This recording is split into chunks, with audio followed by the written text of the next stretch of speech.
Então, pessoal, a outra via de eliminação de agentes infecciosos é via transcutânea, ou seja, pela pele, né, e mucosas. Normalmente, a pele, ela se descama como resultado da ação do meio ambiente, né, em função das atividades físicas, como os exercícios, no ato de se vestir e no ato de despir, né, de tirar a roupa.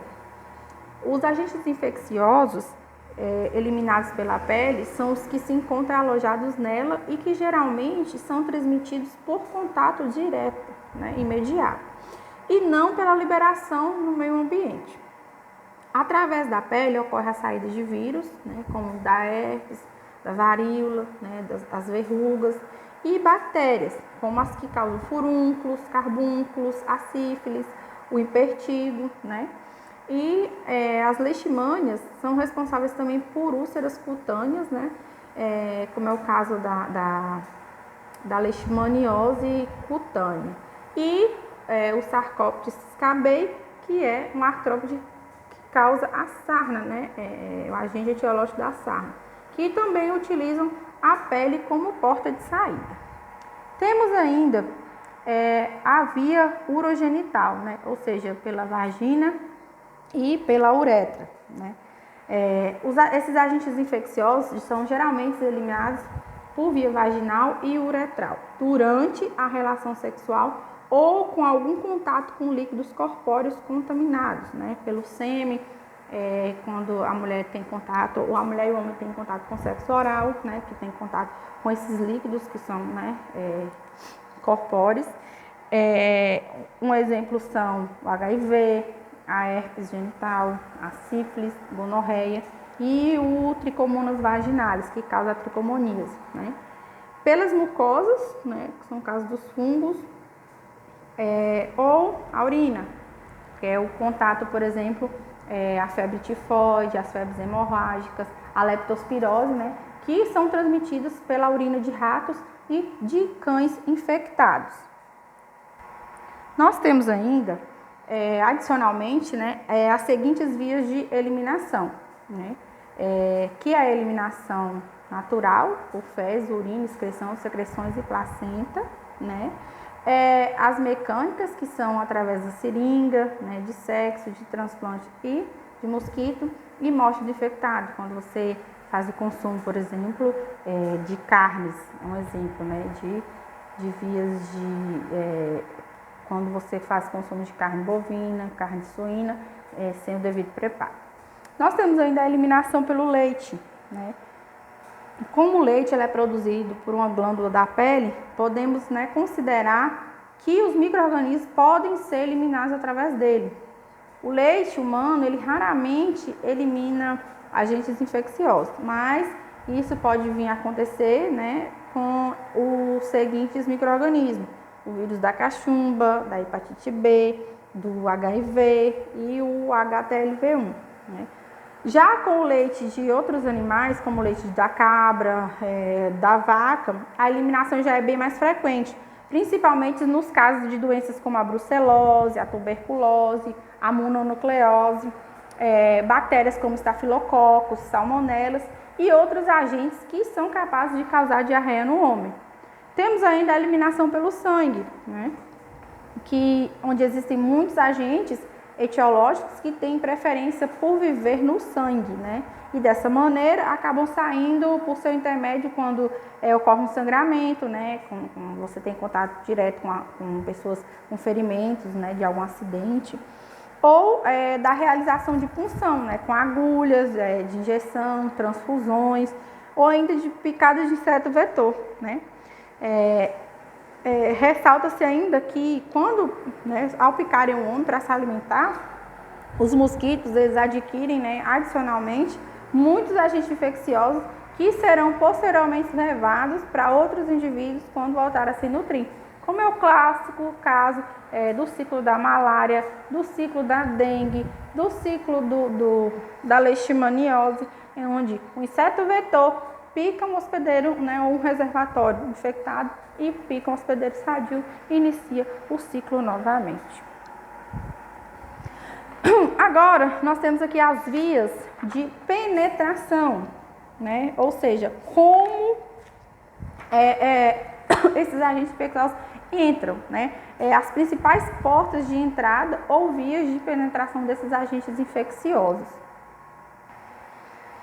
As portas de entrada de um hospedeiro, eles são os locais, né, do seu corpo por onde os agentes infecciosos penetram, entram, né?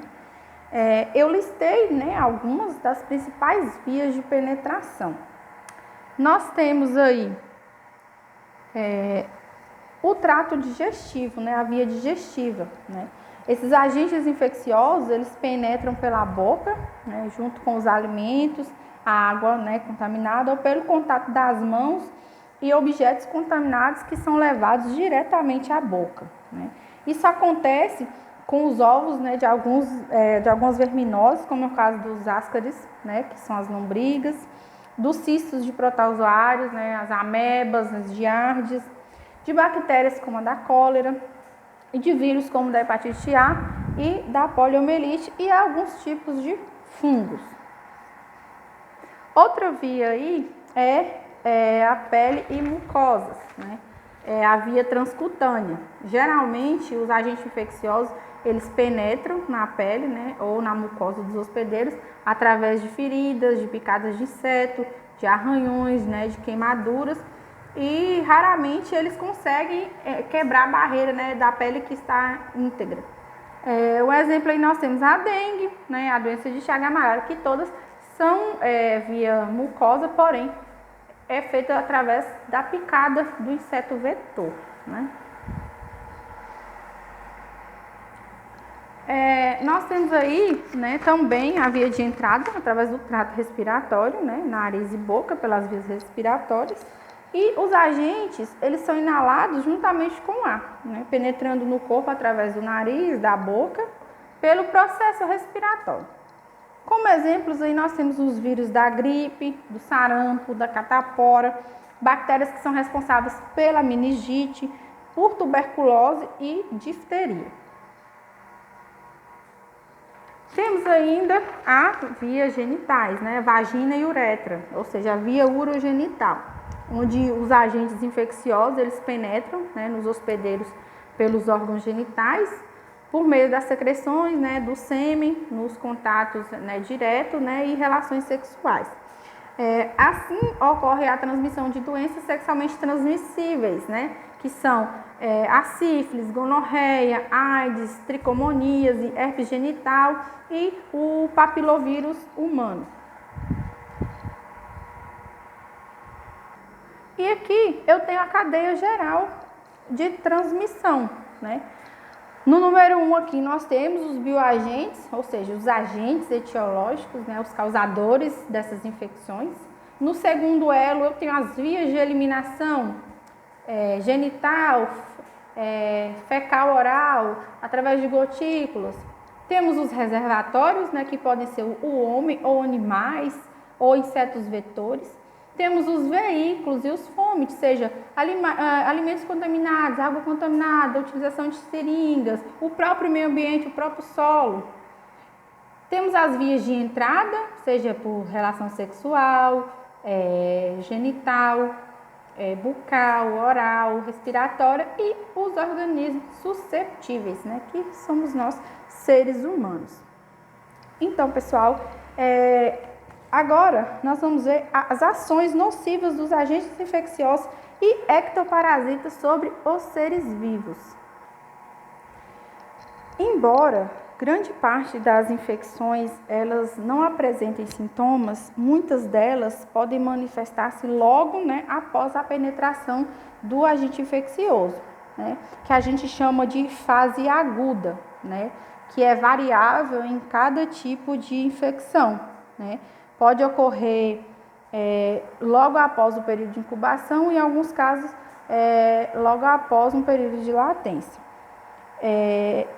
Essas doenças, elas vêm a se manifestar bem mais tarde, permanecendo em estado de latência, né?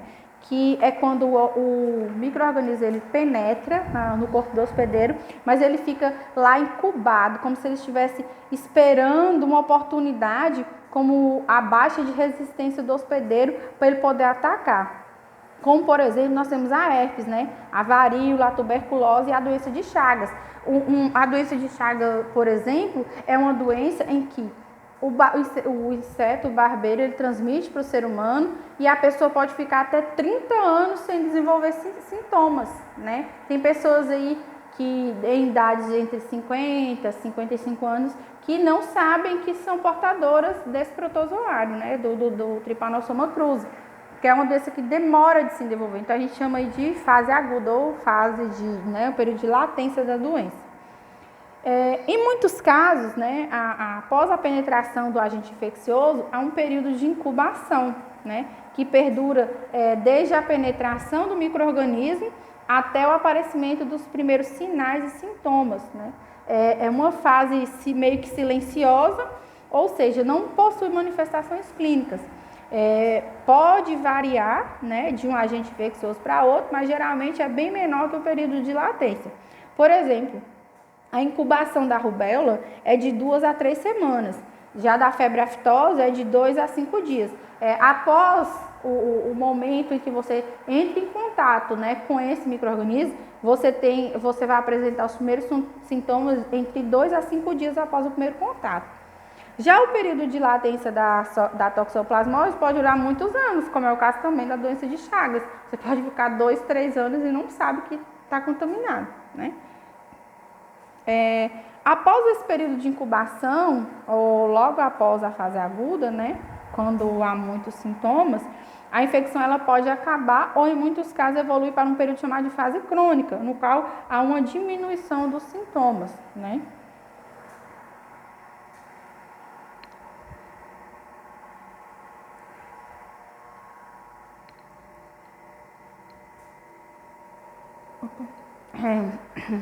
Então, nós temos aí alguns agentes responsáveis, né, ou de doenças que são provocadas por eles. E eles, né, juntamente com alguns sinais e sintomas. Por exemplo, nós temos os pruridos, né, ou coceira, né, que um exemplo aí são os oxiúros, que atacam a região, né, do intestino grosso e depositou seus ovos e aí a gente se alimenta da parede, né, do intestino. Então você sente muita coceira na região anal. Temos as feridas, as lesões, úlceras, né, que são, por exemplo, a leishmaniose, alguns tipos de bactérias que causam infecções, né, no caso dos ectoparasitas, que são as míases, né, as moças varigeiras que colocam, né, fazem, né, suas larvas nas feridas, nas lesões. Temos manchas como sinais, edemas, né, inchaços, descamações, como é o caso das micoses, né, as lesões causadas por alguns fungos, elas costumam descamar, né, a doença de Chagas, a pessoa começa a inchar, né, tem inchaço, tem edemas, as vesículas, né, ou bolhas, que é o caso das herpes e de catapora, né, os nódulos, no caso dos furúnculos, dos carbúnculos, e lesões elevadas, avermelhadas, com muita coceira, que é o exemplo dos ectoparasitas, né, dos piolhos, dos carrapatos e do bicho geográfico, ou da larva migras, né.